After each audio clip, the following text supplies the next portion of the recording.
Is had have plus past participle a correct grammatical form? It has been suggested in some quarters that had have, followed by a past participle, is a regionalism that has no place in standard English grammar. If I had have known you were coming, I would have been prepared, or if I'd have known you were coming, I would have been prepared, mean essentially the same as if I had known you were coming. But the former is often used for emphasis, and it sounds perfectly idiomatic to me. So is had have seen etc. grammatically correct?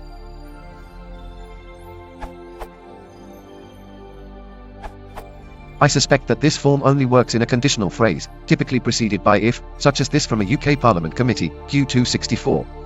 I am delighted to hear that you visited Newport and you could have dropped in for a cup of tea if I had have known, and I would have brought you up to date that it is no longer called the Patent Office.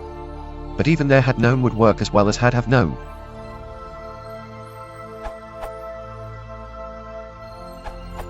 If I had have known sounds like a regional version of if I had known. The have does not add any meaning as far as I can tell. The fact that I hear had have often, and even use it myself only confirms to me that it is idiomatic, and regional Bristol UK at least. It does not make it good English. I wonder if the usage arises simply because the construction had have sounds like might have, should have, could have etc. It's certainly out there in Grammatical.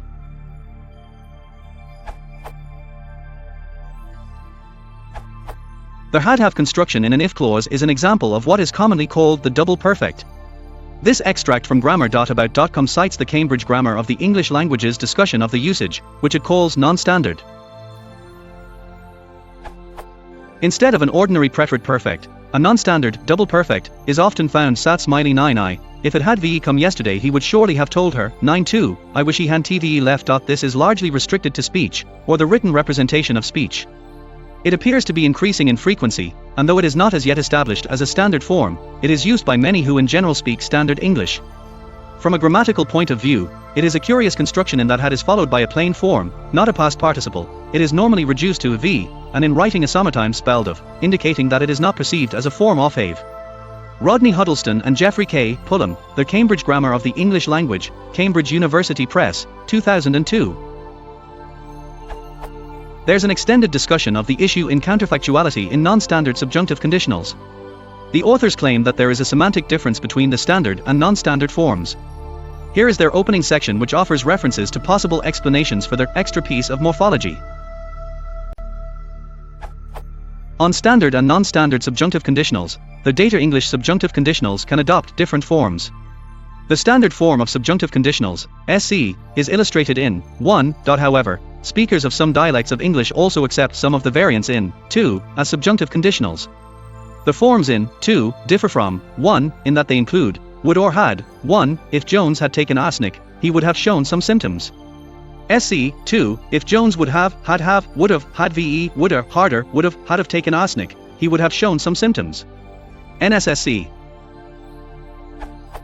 The non-standard forms, NSSC, exemplified in 2, appeared in the 15th C, at the time when the subjunctive voice in English disappeared, Huddleston and Amp, Pullum 2002. While the NSSCs mark different registers, no differences have been observed in terms of interpretation between an NSSC and an SC. The extra piece of morphology has usually been considered vacuous, a redundant repetition, Wilson 1993, a phonological harmony effect, Malenki 2000, or a psychological effect, Boyland 1995. The aim of this paper is twofold. A. We present a novel empirical observation. We claim there is a contrast in meaning between 1 and 2, and B. We offer an analysis that predicts the differences in meaning.